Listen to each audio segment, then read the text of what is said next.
اپنے بھائی سے صرف اللہ کی رضا کے لیے محبت کرے تو اللہ تعالیٰ بھی اس سے محبت فرماتا ہے۔ ایسی محبت دنیاوی غرض سے پاک اور آخرت میں کامیابی کا ذریعہ ہے۔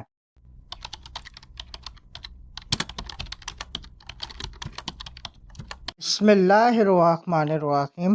آج کی حدیث مبارک رضائے الہی کے لیے محبت کی فضیلت۔ صحیح مسلم حدیث نمبر 2567۔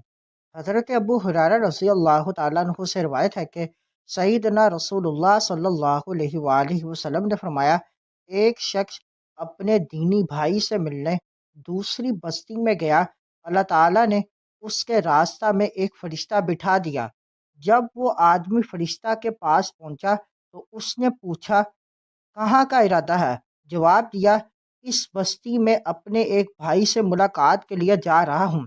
فرشتے نے کہا، کیا تمہارا اس پر کوئی احسان ہے جس کا بدلہ لینا چاہتے ہو؟ جواب دیا، نہیں، بات صرف یہ ہے کہ مجھے اس کے ساتھ اللہ کے لیے محبت ہے۔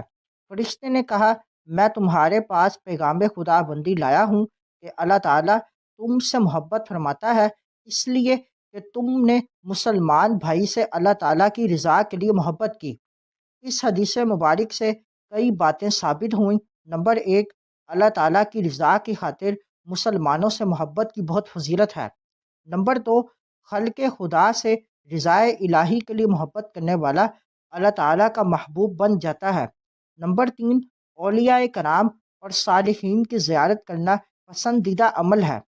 یہ حدیث ہمیں سکھاتی ہے کہ اگر مسلمان اپنے بھائی سے صرف اللہ کی رضا کے لیے محبت کرے تو اللہ تعالیٰ بھی اس سے محبت فرماتا ہے۔